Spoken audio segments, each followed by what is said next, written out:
Portland's chief of police, James Craig, says yesterday's false report of a sexual assault in the city will not affect the way the department investigates these crimes. Yesterday, police charged 22-year-old Marianne Morin with filing a false report after she recanted her story that she had been raped by 5 African-American men at Portland's Back Cove Trail. News Center's Caroline Cornish reports.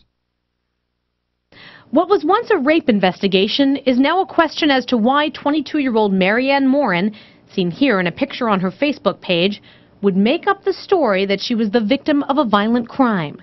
Police Chief James Craig says he's still not sure, but he wants people to know that his department doesn't take a hoax like this lightly. I was very disappointed, upset with that, only because we expend a lot of time, resources. The anxiety that it causes in a community is not necessary. Morin has been charged with the misdemeanor crime of filing a false report. Still, the chief says he doesn't regret holding a press conference about the alleged assault before police had the facts. False reports of sexual assault are extremely rare. I had the press conference because I feel an obligation and duty to report crime, especially serious crime, to the community.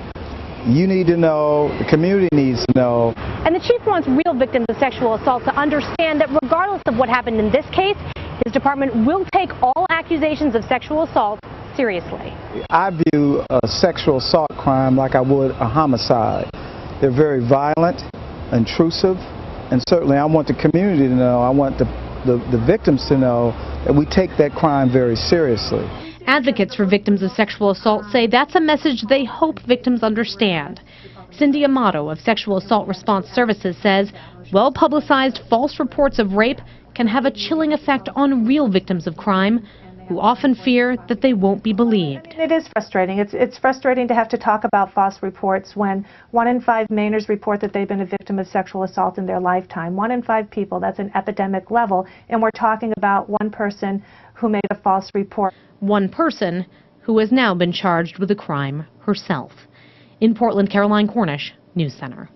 Now, if you know someone who is a victim of sexual assault, there is confidential help available. You can call the statewide Crisis and Support Hotline. The number is 800-871-7741. You'll also find that number on our website, WCSH6.com. And this case also has a racial aspect to it, given that the alleged rapists were said to be 5 black men. Rachel Talbot Ross, the president of the Portland chapter of the NAACP, says it would be naive to ignore the fact that Morin relied on an old racial stereotype in crafting her story. She says this case is sad, not only because of its impact on real victims of assault, but also because of the racial questions it raises. And for us to somehow not understand that the chilling effect that this has on real victims of sexual assault also has a chilling effect on members of the African-American community, African-American men in general, because it continues to purport that there's some proxy for criminality within the African-American community.